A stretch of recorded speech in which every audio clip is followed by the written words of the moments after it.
Good day to everyone! Welcome to the first ever episode of TED Talk with Group 9. But before we start, have you heard about human ecosystem?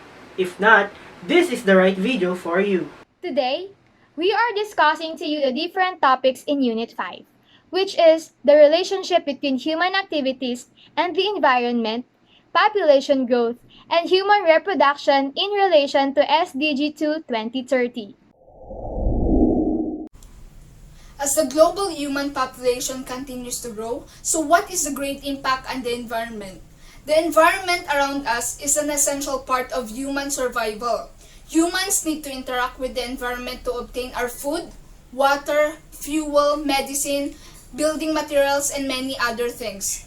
Advances in science and technology have helped us to exploit the environment for our benefit. But we have also introduced pollution and caused environmental damage. The type of society strongly influences people's attitude towards nature, their behavior, and therefore their impact on ecosystems. The impact of environmental problems on humans is significant, affecting all human activities including health and socio-economic development. Hence, ecosystem services are essential for human well-being and we should take care of it. We should raise awareness and tell others the importance of conserving the environment. Let's make the earth a better place and let us be a good steward on it. Population growth. Africa's population is the fast growing in the whole world. As of 2020, the population has reached 1.3 billion. Women in Africa have 4.7 children on average. At the average age, they become mothers more than 4 years earlier than the global average age of 26. And adolescent birth rates are very high. The main reason why the population is growing rapidly is because of high fertility. Early childbearing gives less capacity to decide on or negotiate the reproductive outcomes, and also lack opportunities such as formal education. Lastly, early onset childbearing leads to shorter intergenerational gaps. This is defined as the age difference between mothers and daughters. This compounds population growth.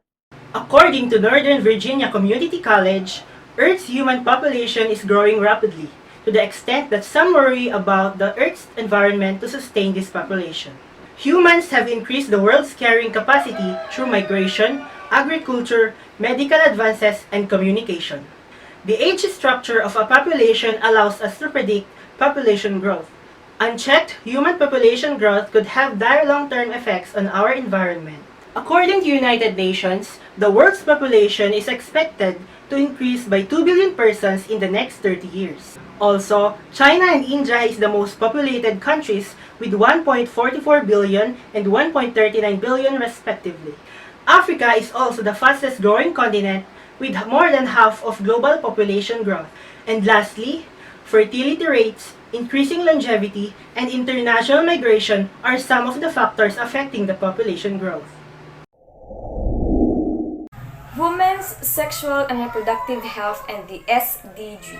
Gender equality and the empowerment of all women and girls is not only one of the SDGs but is also critical to achieving all the 17 of the goals. HIV and AIDS remains the leading cause of a death among women ages 15 to 44.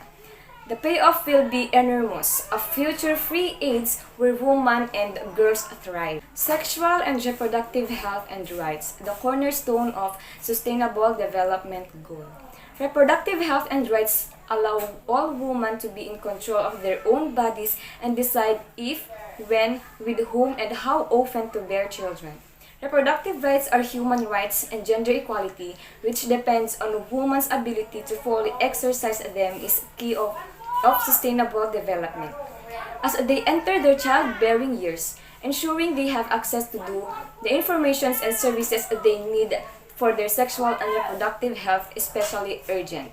Onward 2030 Sexual and Reproductive Health and the Rights in the Context of Sustainable Development Goals. The Sustainable Development Goals lay out a new roadmap to improve the lives of people throughout the world over the next 15 years. Sexual and reproductive health and reproductive right issues are currently featured on the SDG agenda, but opportunities exist to expand their presence at both and global and national levels by establishing sexual and reproductive health and rights as specific indicators to measure progress toward the SDGs. Achieving SDG-related sexual and reproductive health targets in China. What are appropriate indicators and how we interpret them? Sexual and reproductive health targets have been included as part of the United States Sustainable Development Goals, and the indicators are supported to monitor progress toward these targets. SRH indicators are recommended for setting norms and measuring progress globally. However, given the diverse political, socio-economical, and cultural context in different countries and lack of global agreement on the broad indicators, it is important to select appropriate indicators for specific countries.